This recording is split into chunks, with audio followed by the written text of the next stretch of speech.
Hello tout le monde, j'espère que vous allez bien. Je vous retrouve aujourd'hui dans une nouvelle vidéo pour vous présenter la création d'un Happy Mail que j'ai fait pour un échange. Enfin, c'est pas vraiment un échange, c'est plus une commande de Happy Mail que l'on m'a faite et du coup j'ai adoré me replonger là-dedans. Ça faisait tellement longtemps que j'avais pas créé des Happy Mail ou des choses comme ça. Franchement, j'ai pu réouvrir mes boîtes avec mes rosaces, mes enveloppes altérées, etc., mes petits embellissements. Et franchement, ça faisait super longtemps, j'ai trop aimé. Aujourd'hui, je vous montre un petit Happy Mail que j'ai réalisé et que j'adore vraiment. Je suis fan de ce Happy Mail. Donc déjà, je suis venue découper des morceaux de cartonnette. Donc j'ai pris deux morceaux qui mesurent 10 par 17 et ma tranche de ce Happy Mail va mesurer 5 cm. Donc 10 par 17 deux fois et une fois 5 par 17. Je viens habiller ma cartonnette avec du papier noir de chez Action. Vous commencez à avoir l'habitude, c'est toujours le même fonctionnement. On vient habiller recto verso la cartonnette. Je viens tout habiller en noir et ensuite je viendrai mettre du papier décor. Le thème c'était plutôt Saint-Valentin. Donc j'ai fait un thème un peu rose pâle, assez doux. Voilà, j'avais très envie d'utiliser le bloc de chez Action qu'ils ont sorti il n'y a pas très longtemps, qui est le Design Pad rose, un peu effet ethnique, que j'aime beaucoup. Donc je vous laisse en image pour la fin de l'habillage de cette cartonnette.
Une fois que ça c'est fait, on va venir mettre les pages à l'intérieur. Alors pour ça j'ai utilisé du papier, donc de ce fameux bloc de chez Action.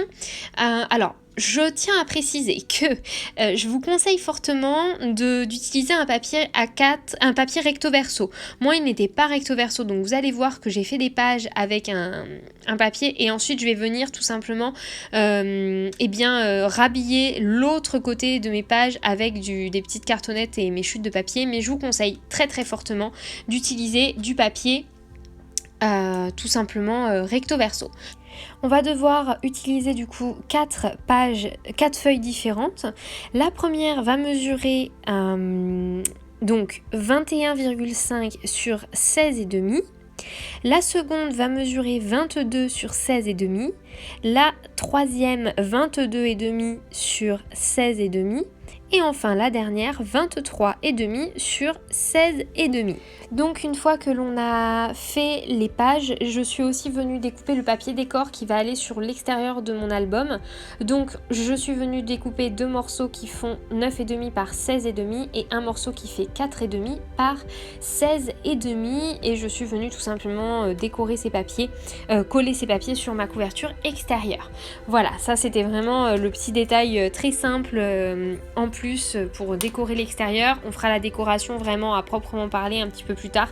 Là moi je suis un petit peu la nana qui part dans tous les sens et donc là j'avais très envie de coller mon papier décor sur mon papier, sur ma couverture, mais vous allez voir qu'après on va venir décorer vraiment à proprement parler cet album.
Ok, on est là sur la partie pas évidente, on va venir faire les plis.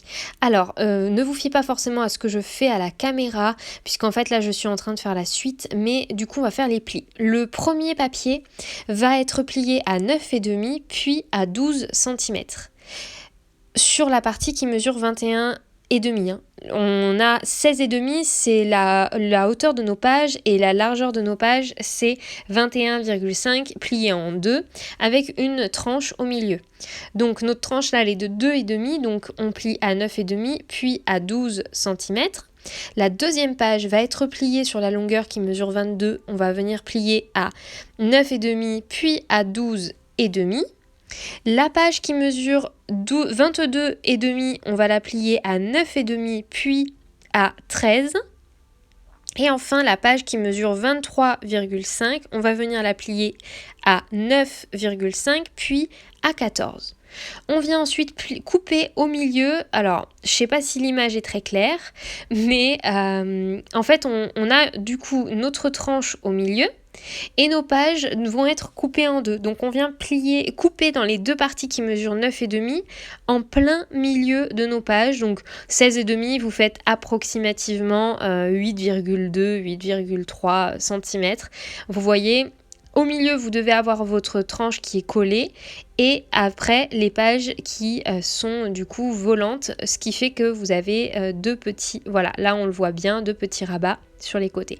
Je viens coller les tranches l'une dans l'autre, c'est une reliure en U qu'on appelle, donc les tranches sont collées les unes dans les autres. Si vous voulez un autre type d'album avec ce genre de reliure, vous pouvez aller dans la barre d'infos, je vous mettrai un lien d'un autre tuto que j'ai réalisé avec un album avec ce même procédé-là. Voilà, si vous avez besoin d'un petit peu plus d'explications pour ce genre de procédé de reliure. J'espère que ça a été clair, j'ai l'impression de vraiment pas avoir été clair, mais voilà, l'idée c'est d'avoir cette reliure en U avec des pages en fait qui sont coupées dans leur milieu. Vous voyez bien là que j'ai coupé au milieu. Donc à chaque fois, je redonne les mesures. La page qui mesure 21,5, on la plie à 9,5 puis à 12 cm. La page qui mesure 22, on la plie à 9,5 puis à 12,5.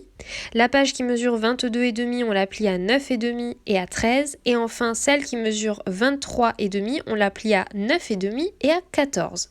L'idée, c'est que vous ayez à chaque fois une tranche au milieu. La plus petite doit mesurer 2,5, la moyenne 3. On en a ensuite une qui mesure 3,5 et enfin une qui mesure 4,5. Ça, c'est les différentes tailles de vos tranches pour qu'il y ait quand même la place. L'idée, c'est que ça soit un happy mail, donc qu'il y ait quand même un petit peu d'espace entre chaque pour qu'il y ait ce fameux espace qui nous permette de mettre du relief et des embellissements assez volumineux. Donc là, je viens bien marquer les plis, ça met quelques temps, je fais bien attention à ce que tout soit bien collé et voilà. Là, vous pouvez voir du dessus quand même la manière dont ça a été collé et à quoi ça ressemble. Et donc voilà le résultat de la structure. Je suis venue ensuite couper des morceaux qui mesurent 9,5 par 8,5 pour venir coller sur le verso qui est blanc. Mais ça, je vous le mets pas en image parce que clairement c'est très long et c'est pas hyper intéressant pour vous. Par contre, je suis venue faire une pochette à souffler sur la page d'accueil, enfin de garde, sur la couverture, pardon. Donc je suis venue faire une pochette à souffler toute simple, avec cette chute de papier. Donc si vous souhaitez les mesures, on a du coup un papier qui mesure 11 sur 13 cm. Je suis venue plier sur la partie qui mesure 11 cm, je suis venue plier à 0,5 3 fois de chaque côté. Donc 3 plis de 0,5 à droite, 3 plis de 0,5 à gauche.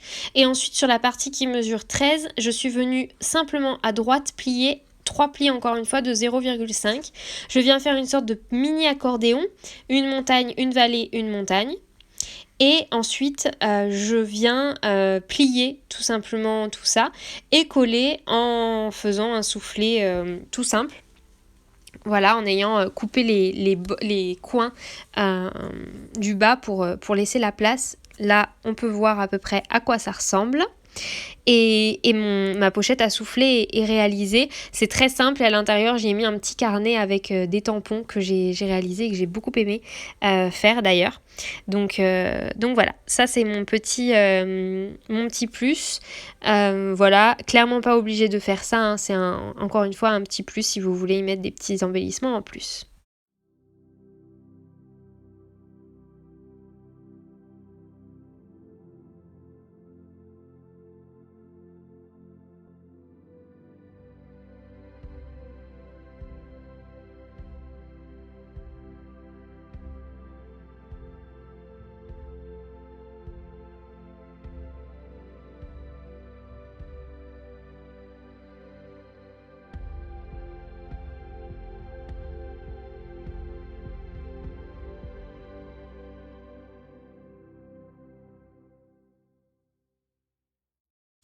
On passe maintenant à la partie que j'ai adoré réaliser. Je suis venue décorer la couverture. Pour faire ça, j'ai fait très simple. J'ai utilisé une découpe d'un bloc action, une découpe d'un oiseau que j'ai reçu en die dans un Happy Mail. Et je suis venue prendre ce badge que j'ai envoyé dans la box de janvier et qui allait parfaitement bien avec cette collection de papier. Je trouve le résultat vraiment sympa et j'avoue que mes badges, je les trouvais assez grands et des fois j'avais un peu peur que vous n'ayez pas la possibilité de les utiliser facilement. Et au final, je me rends compte que sur une couverture d'album, c'est vraiment pas gênant.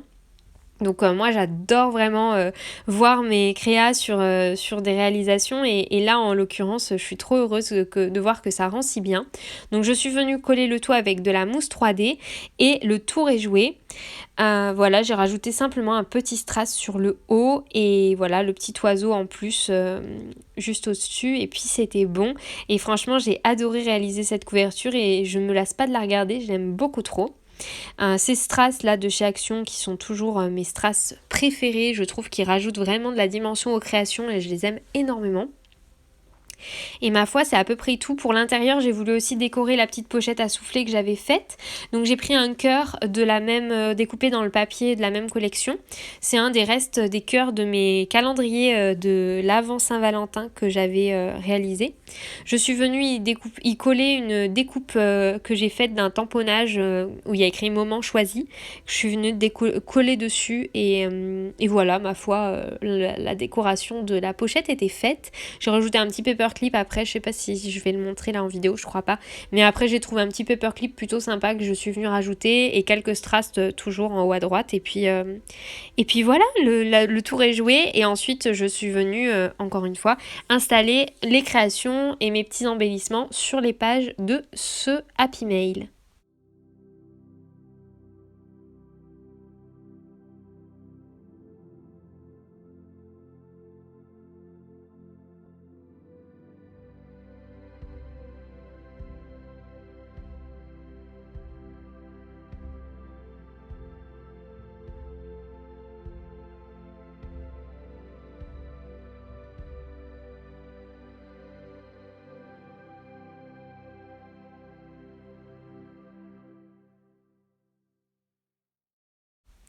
Donc voilà pour la vidéo présentation de ce Happy Mail et tuto de ce Happy Mail. J'espère qu'il vous aura plu.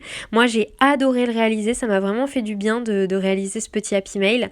Vous pouvez sans problème rajouter d'ailleurs un bijou d'album sur la tranche, ça peut faire très sympa. Moi j'ai pas pensé mais vraiment vous pouvez, ça peut rendre très joli. Là je vous montre un petit peu le résultat final avec du coup les différents éléments de ce Happy Mail. J'espère fortement que cette vidéo vous aura plu et vous aura inspiré. Je vous souhaite une merveilleuse journée, prenez soin de vous, scrapez bien et on se retrouve très très prochainement pour de nouvelles vidéos créatives sur ma chaîne. En attendant, n'hésitez pas à vous abonner, à liker et à laisser un petit commentaire en me disant ce que vous avez pensé de ce tuto. Prenez soin de vous et à bientôt.